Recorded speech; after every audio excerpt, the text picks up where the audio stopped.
नमस्कार दोस्तों, बहुत बहुत स्वागत है आप सभी का एक बार फिर से आपके अपने YouTube channel PMS IQ study में। दोस्तों, आज से हम शुरू करने जा रहे हैं बौद्ध धर्म और जैन धर्म से संबंधित अति महत्वपूर्ण प्रश्नावली वीडियो।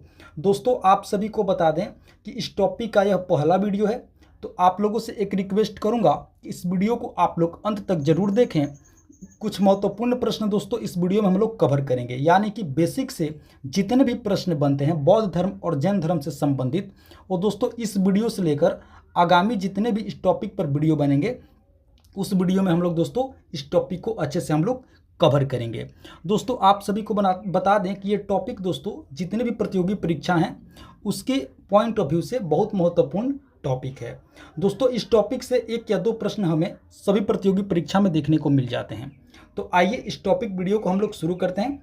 बौद्ध धर्म और जैन धर्म दोस्तों बेसिक लेवल से प्रश्न होंगे, यानी कि स्टार्टिंग से प्रश्न होंगे, और जितने भी प्रश्न बनते हैं वो सभी प्रश्न इस वीडियो से लेकर आगामी वीडियो में हम लोग देखेंगे। तो आइए आज की वीडियो हम लोग शुरू करते हैं। पहली वीडियो बौद्ध धर्म और जैन धर्म से संबंधित महत्वपूर्ण प्रश्नों से। पहला प्रश्न है, बौद्ध धर्म के संस्थापक और प्रवर्तक कौन थे? दोस्तों, बतानी है कि बौद्ध धर्म के संस्थापक और प्रवर्तक कौन थे। सही उत्तर होगा गौतम बुद्ध। जी हाँ दोस्तों, बौद्ध धर्म के संस्थापक और प्रवर्तक कौन थे? आप लोग याद रखेंगे गौतम बुद्ध थे। अब बतानी है गौतम बुद्ध का जन्म कब हुआ था। दोस्तों, गौतम बुद्ध का जन्म 563 ईसा पूर्व में हुआ था। आप लोग याद रखेंगे गौतम बुद्ध का जन्म कब हुआ था? 563 ईसा पूर्व। गौतम बुद्ध का जन्म कहाँ हुआ था? दोस्तों, आप लोग याद रखेंगे अच्छे से, गौतम बुद्ध का जन्म हुआ था नेपाल की तराई में स्थित कपिलवस्तु राज्य के लुम्बिनी नामक स्थान पर। आप लोग अच्छे से याद रखेंगे कहाँ हुआ था, तो नेपाल में हुआ था। नेपाल की तराई में स्थित कपिलवस्तु राज्य में हुआ था, लुम्बिनी नामक स्थान पर। यानी कि आप सभी को याद रखनी है कपिलवस्तु और लुम्बिनी, गौतम बुद्ध का जन्म। चलिए अगला प्रश्न देखते हैं। महात्मा बुद्ध के बचपन का नाम क्या था? दोस्तों, महात्मा बुद्ध के बचपन का नाम था सिद्धार्थ। आप लोग याद रखेंगे महात्मा बुद्ध के बचपन का नाम क्या था? सिद्धार्थ था। अब चलिए जैन धर्म से देखते हैं कुछ प्रश्न। जैन धर्म के संस्थापक एवं प्रवर्तक कौन थे? दोस्तों, जैन धर्म के संस्थापक एवं प्रवर्तक थे ऋषभदेव। इन्हें दोस्तों पहले तीर्थंकर और आदिनाथ भी कहा जाता है। आप लोग याद रखेंगे ऋषभदेव जैन धर्म के पहले तीर्थंकर थे और इन्हें आदिनाथ भी कहा जाता है। तो आप लोग याद रखेंगे जैन धर्म के संस्थापक कौन थे? ऋषभदेव, जैन धर्म के संस्थापक एवं प्रवर्तक। चलिए अगला प्रश्न। दोस्तों, बतानी है कि जैन धर्म में कुल कितने तीर्थंकर हुए? तो आप लोग याद रखेंगे जैन धर्म में कुल 24 तीर्थंकर हुए। कितने हुए? 24 तीर्थंकर हुए। आप लोग याद रखेंगे कुल 24 तीर्थंकर। प्रथम तीर्थंकर का नाम क्या था? अब प्रथम तीर्थंकर का नाम दोस्तों आप लोगों को याद रखनी है ऋषभदेव। क्या नाम था प्रथम तीर्थंकर का नाम? ऋषभदेव। जैन धर्म में कुल कितने तीर्थंकर हुए? तो 24 तीर्थंकर हुए। प्रथम तीर्थंकर का नाम क्या था? ऋषभदेव। चलिए अगला, जैन धर्म के 23वें तीर्थंकर का नाम क्या था? अब दोस्तों बतानी है कि जैन धर्म के 23वें तीर्थंकर का क्या नाम था। आप लोग याद रखेंगे पार्श्वनाथ। 23वें तीर्थंकर का नाम क्या था?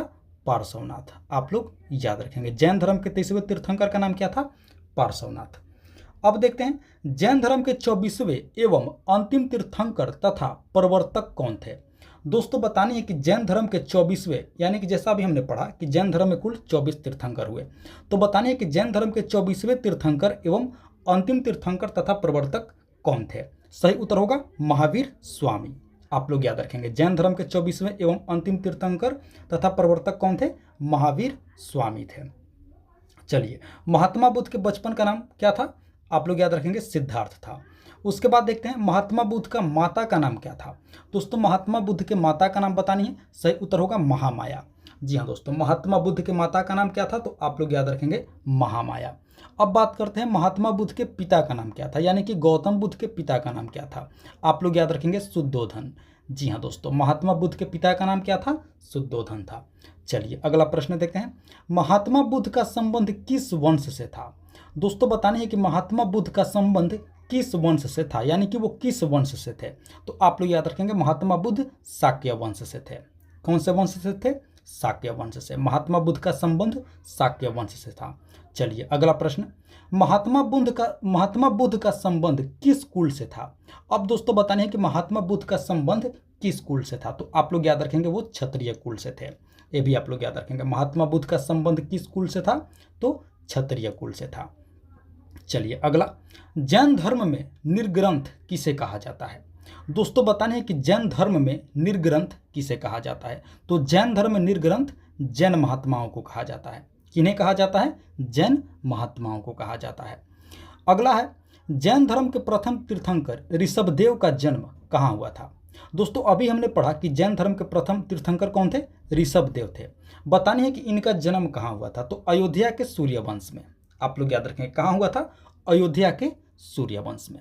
चलिए अगला प्रश्न, जैन धर्म के 23वें तीर्थंकर पार्श्वनाथ का जन्म कहाँ हुआ था और वे किनके पुत्र थे। दोस्तों जैसा कि हम सभी ने पढ़ा कि जैन धर्म के 23वें तीर्थंकर थे पार्श्वनाथ। बताने हैं कि इनका जन्म कहाँ हुआ था और ये किनके पुत्र थे, यानी कि इनके पिता का नाम क्या था। तो इनका जन्म काशी में हुआ था, काशी में हुआ था, और ये राजा अश्वसेन के पुत्र थे। किनके पुत्र थे, राजा अश्वसेन के, यानी कि पार्श्वनाथ के पिता का नाम क्या था, राजा अश्वसेन, इनके पुत्र थे। इनका जन्म कहाँ हुआ था, तो काशी में। आप लोग याद रखेंगे जैन धर्म के 23वें तीर्थंकर थे पार्श्वनाथ। चलिए अगला, जैन धर्म के प्रमुख सिद्धांतों की स्थापना किसने की थी। दोस्तों बताने हैं कि जैन धर्म के जो प्रमुख सिद्धांत हैं उस सिद्धांतों की स्थापना किसने की थी, तो आप लोग याद रखेंगे पार्श्वनाथ ने की थी। जैसा कि अभी हमने पढ़ा, पार्श्वनाथ जैन धर्म के 23वें तीर्थंकर थे। कितने तीर्थंकर थे, 23वें थे। और जैन धर्म के प्रमुख सिद्धांतों की स्थापना इन्होंने ही की थी। किसने, पार्श्वनाथ ने। अब आइए बात कर लेते हैं पार्श्वनाथ द्वारा स्थापित जैन धर्म के प्रमुख सिद्धांत कौन कौन थे, कौन कौन से हैं। तो आप लोग याद रखेंगे जैन धर्म के प्रमुख सिद्धांत हैं, एक अहिंसा, दूसरा सत्य, तीसरा अस्तेय, अस्तेय का मतलब क्या होता है, चोरी नहीं करना, और चौथा होगा अपरिग्रह यानी कि संपत्ति का त्याग। ये चारों सिद्धांत जैन धर्म के हैं। और इस सिद्धांत की स्थापना किसने की थी, तो जैन धर्म के 23वें तीर्थंकर पार्श्वनाथ ने की थी। आप लोग याद रखेंगे जैन धर्म के 23वें तीर्थंकर पार्श्वनाथ ने जैन के दोस्तों सिद्धांतों की स्थापना की थी। यहाँ पे दोस्तों आप लोग ये भी याद रखेंगे चारों सिद्धांत, प्रमुख सिद्धांत कौन कौन है, तो अहिंसा, सत्य, अस्तेय यानी कि चोरी नहीं करना, और अपरिग्रह यानी कि संपत्ति का त्याग। अभी हमने चारों पढ़ लिया, चारों सिद्धांत जैन धर्म के प्रमुख सिद्धांत। अब दोस्तों बात करते हैं महात्मा बुद्ध के पिता किस राज्य के राजा थे। दोस्तों बतानी है कि महात्मा बुद्ध के पिता किस राज्य के राजा थे। तो जैसा अभी हमने पढ़ा महात्मा बुद्ध का जन्म कहाँ पे हुआ था, तो आप लोग याद रखेंगे दोस्तों महात्मा बुद्ध के पिता किस राज्य के राजा थे, तो कपिलवस्तु के। आप लोग याद रखेंगे महात्मा बुद्ध के पिता किस राज्य के राजा थे, तो कपिलवस्तु राज्य के राजा थे। चलिए अगला प्रश्न देखते हैं, गौतम बुद्ध को शाक्य मुनि क्यों कहा जाता है। दोस्तों बताने हैं कि गौतम बुद्ध को शाक्य मुनि क्यों कहा जाता है। दोस्तों शाक्य वंश से संबंध होने के कारण। जी हाँ दोस्तों, गौतम बुद्ध को शाक्य मुनि क्यों कहा जाता है, शाक्य वंश से इनका संबंध, यानी कि शाक्य वंश से संबंध होने के कारण गौतम बुद्ध को शाक्य मुनि कहा जाता है। चलिए अगला प्रश्न, गौतम बुद्ध का लालन पालन किसने किया था। दोस्तों बताने हैं कि गौतम बुद्ध का लालन पालन किसने किया था, तो उनकी वी माता गौतमी ने। जी हाँ दोस्तों, गौतम बुद्ध का लालन पालन किसने किया था, तो इनकी वी माता, यानी कि इनकी अपनी माता नहीं, वी माता गौतमी ने इनकी गौतम बुद्ध की लालन पालन इन्होंने की थी। चलिए अगला, गौतम बुद्ध का विवाह किसके साथ हुआ था। दोस्तों बताने हैं कि गौतम बुद्ध का विवाह किनके साथ हुआ था, यानी कि इनकी पत्नी का नाम बताना है। तो आप लोग याद रखेंगे गौतम बुद्ध की पत्नी का नाम था यशोधरा। गौतम बुद्ध की पत्नी का नाम आप लोग याद रखेंगे, क्या नाम था, यशोधरा। चलिए अब बात कर लेते हैं गौतम बुद्ध के पुत्र का नाम क्या था। दोस्तों गौतम बुद्ध के पुत्र का नाम था राहुल। क्या नाम था, राहुल। आप लोग याद रखेंगे गौतम बुद्ध के पुत्र का नाम था राहुल। चलिए अगला प्रश्न देख लेते हैं। अगला प्रश्न है, कितने वर्ष की आयु में गौतम बुद्ध ने सत्य की खोज में घर का परित्याग किया था। दोस्तों बताने कि कितनी वर्ष की आयु में गौतम बुद्ध ने सत्य की खोज में घर का परित्याग किया था, तो 29 वर्ष की आयु में। जी हाँ दोस्तों, मात्र 29 वर्ष की आयु में गौतम बुद्ध ने सत्य की खोज के लिए क्या किया था, घर का परित्याग किया था, यानी कि गृह को त्याग दिए थे इन्होंने 29 वर्ष की आयु में, ज्ञान के लिए, सत्य की खोज के लिए। आशा करते हैं दोस्तों ये वीडियो आप लोगों को बहुत पसंद आया होगा और आप लोग दोस्तों इस वीडियो को एक लाइक भी कर दिए होंगे। तो दोस्तों इसी टॉपिक पे अगली वीडियो भी होगी। आशा करते हैं उस वीडियो का इंतजार आप लोग करेंगे, हमारे चैनल के साथ जुड़ेंगे। और दोस्तों अभी तक आप लोगों ने हमारे चैनल के साथ नहीं जुड़े हैं तो PMS IQ study YouTube channel को सब्सक्राइब करके हमारे साथ अवश्य जुड़ जाएं और अपने दोस्तों में भी इस वीडियो को जरूर शेयर कर दें। तो इंतजार कीजिए अगले पार्ट के लिए। हम जल्द ही आप लोगों से नेक्स्ट पार्ट में मिलते हैं। तब तक के लिए आप सभी का बहुत बहुत धन्यवाद। जय हिंद दोस्तों।